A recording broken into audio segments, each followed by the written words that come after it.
Hello and welcome to News Central TV. I'm Darshan Usman, and here are stories making headlines beyond the continent. Let's kick off in Europe, where Humza Yousaf has announced his resignation as Scotland's First Minister. The announcement was made on Monday before he was due to face two confidence votes this week, sparked by his ditching of junior coalition partners in a row over climate policy. The 39-year-old quit following a turbulent year as head of the devolved administration in Edinburgh, during which support for his pro-independent Scottish National Party has fallen. Yousaf said he had underestimated the hurt he had caused by unceremoniously ending the SNP's power-sharing deal with the Scottish Greens in the Scottish Parliament last week. This week's motion of no confidence was absolutely possible. I am not willing to trade my values and principles or do deals with whomever simply for retaining power. As a young boy born and raised in Scotland, I could never have dreamt that one day I would have the privilege of leading my country. People who looked like me were not in positions of political influence, let alone leading governments, when I was younger.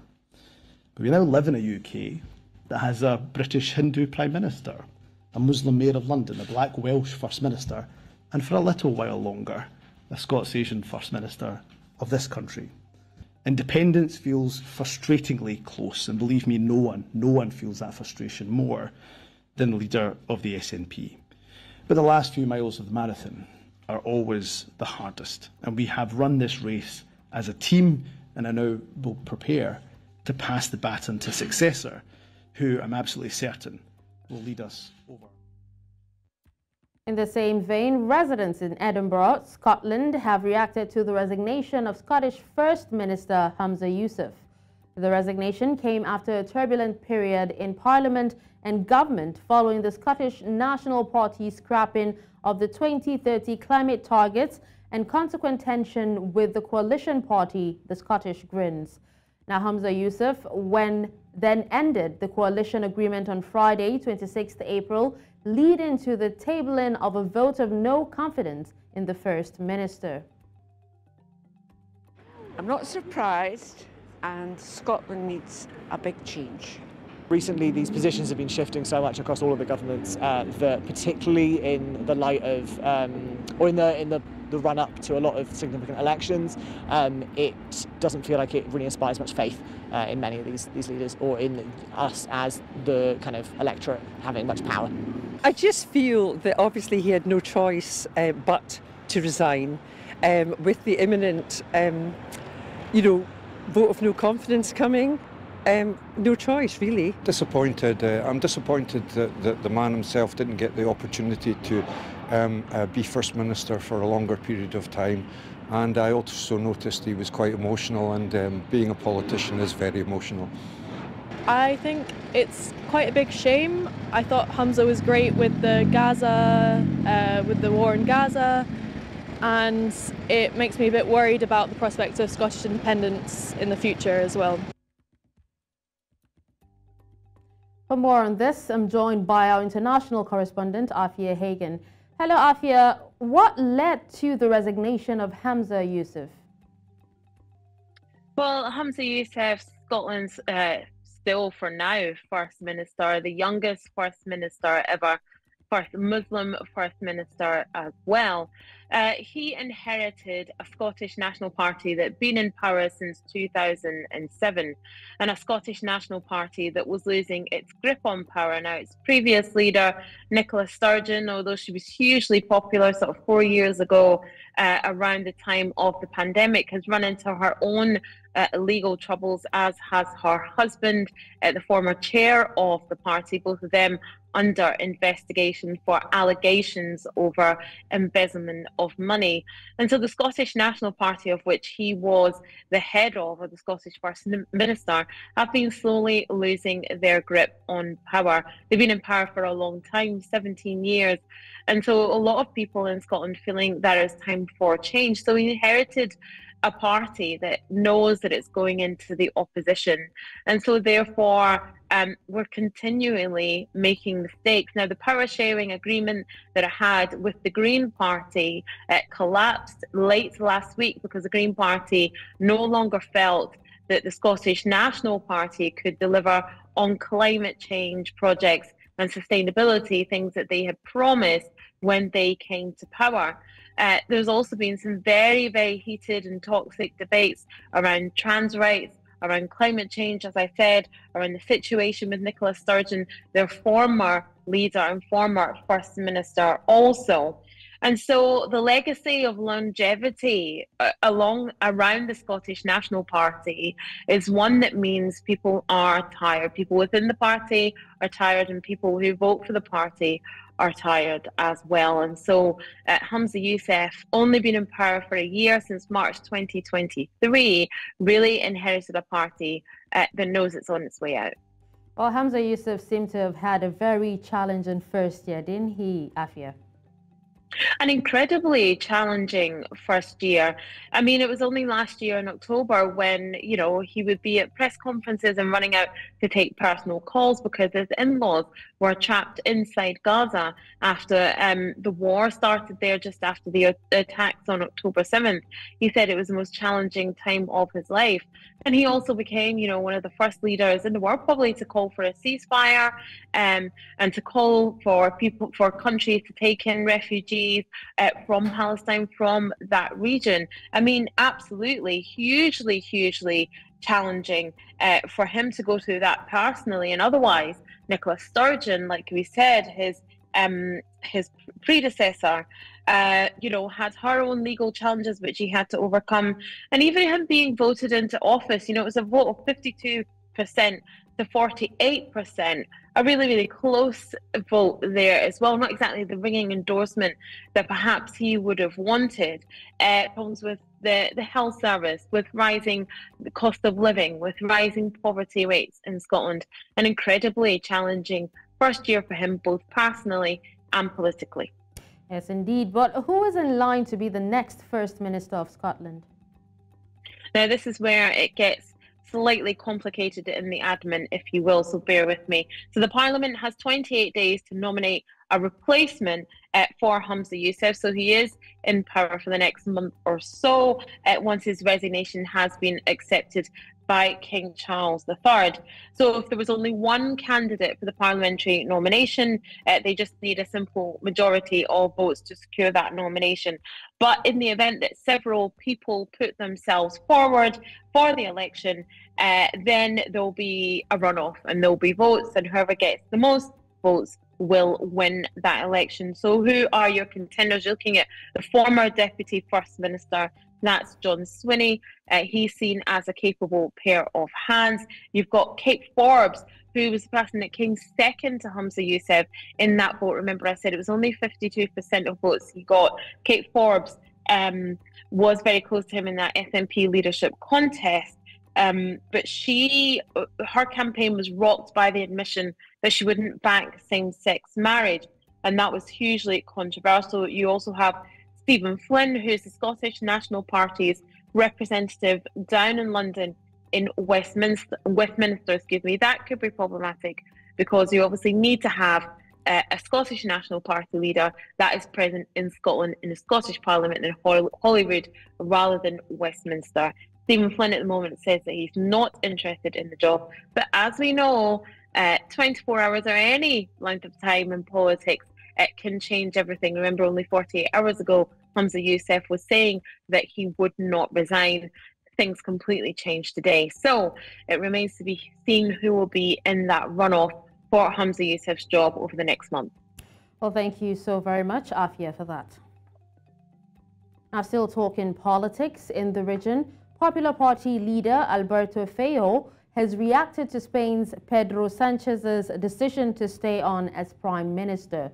Now, this announcement comes despite having threatened to stand down over what he denounced as a bullying campaign waged against him by his political enemies.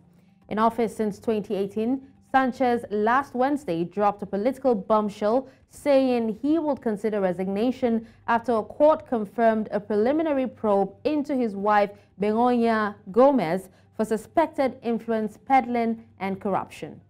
The complaint was triggered by an anti-graft NGO with ties to the far right. The right-wing opposition Popular Party, PP, also demanded answers. Acerca de que el presidente del gobierno no tenga problema en hacer el ridículo, yo no tengo nada que decir, allá él. De que arrastre a mi país a ese camino, sí quiero hacer una consideración. España no tiene un presidente a la altura de sus ciudadanos. Sé también que no va a dimitir, a las pruebas me remito. Y adelanto que no le voy a presentar una moción de censura en estos momentos porque ha comprado el apoyo de sus socios con la dignidad de todos los españoles. Pero hoy el presidente del gobierno ha preferido huir hacia adelante que dimitir.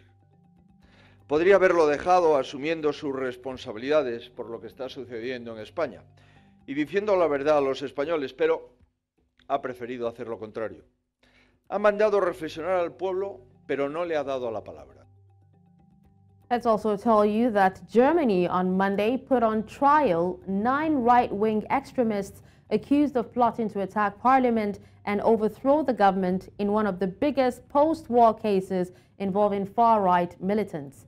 Members of the public and journalists packed the courtroom in the southwestern city of Stuttgart as the court proceedings began 90 minutes behind schedule amid high security. The 9 men, aged between 42 and 60, were led into court handcuffed, some using court files to shield their faces from photographers. Now, they're among an eclectic group of more than 24 suspects, including a special forces soldier and former far-right MP and an astrologer who were led by minor aristocrat and businessman Prince Heinrich VIII Rus. Now, prosecutors accused them of preparing a treasonous undertaking to topple the German government. Beyond the Continent returns after the break. Do stay with us. Welcome back. Now, Ireland's Prime Minister Simon Harris has warned that Dublin will take action to stem an influx of asylum seekers from Northern Ireland, the British territory, across the border. Harris said Ireland will not let other countries use it as a loophole for their own immigration policy. Now, his comments confirmed a report that Ireland is looking to amend the law to allow the return of asylum seekers to the United Kingdom. Now the Rwanda Act has become law, we will begin the process of removing those identified for the first flight. We'll obviously monitor all this very closely and continue to work with the Irish government on these matters as we need to completely, together, disrupt the criminal gangs that lie behind and at the heart of this issue. But we know this is a very important matter for the British people and we intend to deliver on it. There is no way that we would like to, we want to upset our relationship with Ireland in this space. And I said our governments have a joint commitment to protect the common travel area from abuse whilst preserving the rights of British and Irish citizens in one another's states, and that the UK government completely stands by. And I agree wholeheartedly with Chris. The human trafficking that's going on is quite horrendous. The conditions that many migrants are being treated in by human traffickers is shocking. And governments have a responsibility to do everything we can to deal with those criminal enterprises and the deprivation that many people are facing at the hands of these traffickers. Ukrainian President Vladimir Zelensky says Russia was taking advantage of delays in Western arms supplies to go on the offensive. Addressing the press, Zelensky said quicker deliveries from allies would bolster the front line. The Ukrainian president spoke alongside NATO chief Jens Stoltenberg, adding that promptness in supply literally means stabilization of the front line. Саме тому оперативність у постачанні буквально означає стабілізацію фронту. Артилерія 155-й калібр, далекобійна зброя та протиповітряна оборона, передусім системи Петріот. Це те, що є у партнерів і те, що має зараз працювати тут, в Україні, для знищення російських терористичних амбіцій. Російська армія готується до подальших наступальних дій. І разом ми повинні зірвати російський наступ. Всі необхідні для цього засоби є у партнерів.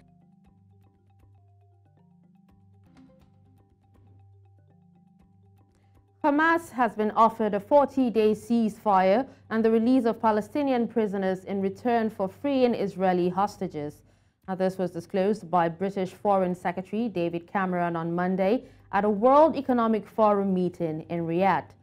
Egypt, Qatar, and the United States have been trying to mediate an agreement between Israel and Hamas for months, but a flurry of diplomacy in recent days appeared to suggest a new push towards halting hostilities.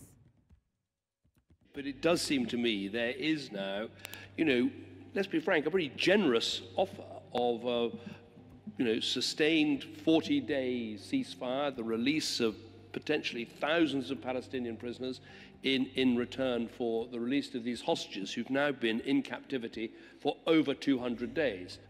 So I hope Hamas do take this deal, and frankly all the pressure in the world and all the eyes of the world should be on them today, saying take that deal.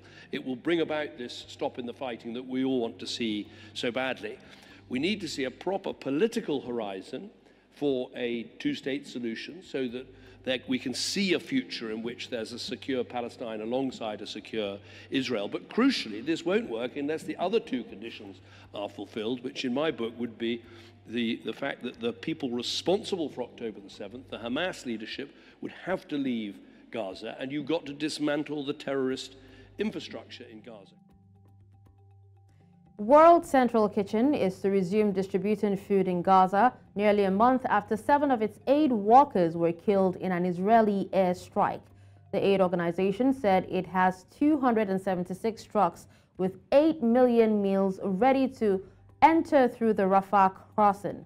Now, earlier this month, the charity said a convoy leaving a warehouse was attacked by Israel, killing 7 and sparking an international outcry. The Israel Defense Forces admitted grave mistakes led to the fatal strike against the workers and dismissed 2 senior officers over the incident.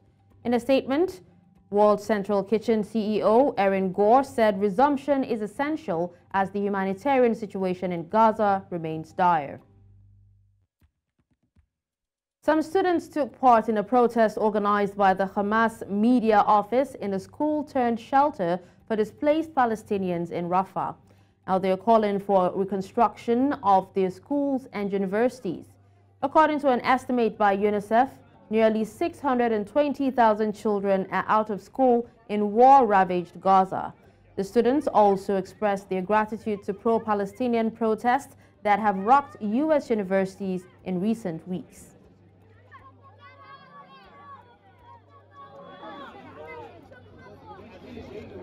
جايين نوصل رسالة لكل العالم خصوصا للجماعات الأمريكية اللي وقفت جنب طلاب قطاع غزة، عملوا مظاهرات، عملوا كل شيء بإيدهم عشان يوقفوا معنا، قد ما يكون الإشي صغير قد ما يكون كبير. بوصل للعالم إنه إحنا اليوم وصلنا 7 شهور ما تعلمنا، ما دخلنا جامعات، ما في مدارس، فقدنا تعليمنا، فقدنا كل شيء، وتعليمنا هو أملنا الوحيد. قطاع غزة التعليم هو الأمل الوحيد لطلاب غزة، وهذا أهم شيء وهذا أكثر شيء فقدناه. نقف تضامنا مع الطلاب والجامعات الأمريكية لوقفتهم بجانبنا وأعطائنا أمل أن لدينا مستقبل وحق في التعلم. صار عندي أمل أنه ممكن يقف العدوان علينا وممكن نكمل حياتنا، نكمل دراستنا. صار عندي أمل وطموحات أكثر وصرت مستعدة أكثر أنه أنا أكمل دراستي ويطلع عندي مستقبل. In Asia, a Bangladeshi court has ordered a nationwide shutdown of schools due to an ongoing heat wave. Now, this was announced the day after the government sent millions of children back to class despite soaring temperatures.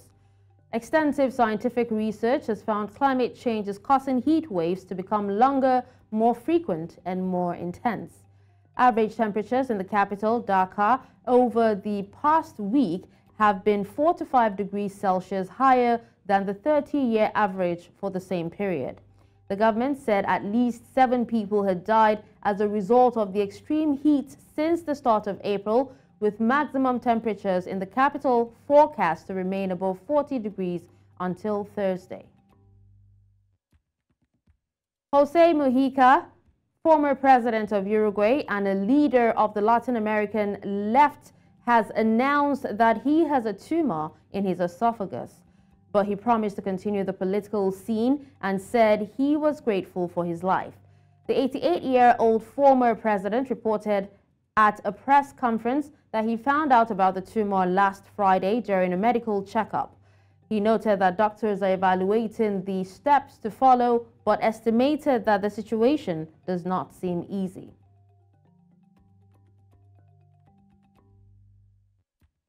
And let's move back to Europe, where about 20,000 Georgians have marched through the capital city in March for Europe. The protest comes amid growing tensions over a controversial foreign influence bill that critics say undermines Georgia's aspirations to join the European Union.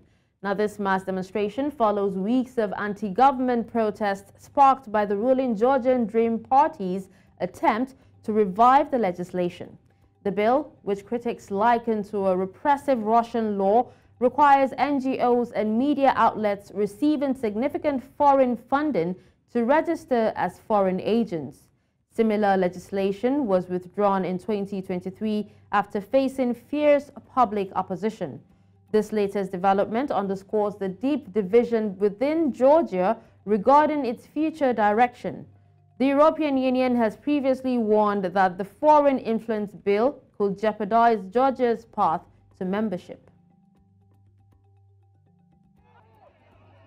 არ არის უმთავრობას და არ არის უკანონს და ამასთანავე ჩვენი ურთით ჩვენი უფლებებისთვის, თანასწორობისთვის, როგორც ეკონომიკურად უნდა ვიყოთ თანასწორები, ისე ყველანაირი უფლება უნდა გქონდეს ქართველებს და ამიტომ გავართ აქ, რომ ჩვენი უფლებები დავიცვათ.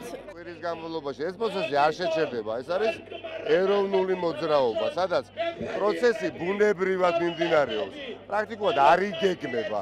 ხალხი განსხვავებული ერთმანეთისგან ხშირ შემთხვევაში მაინდა-მაინც დიდი მიმგებლობაც რომ არა აქვს. ერთმანეთთან გამოდის და ერთ სივრცეში დგას და იცავს ამით ევროპულ მომავალს.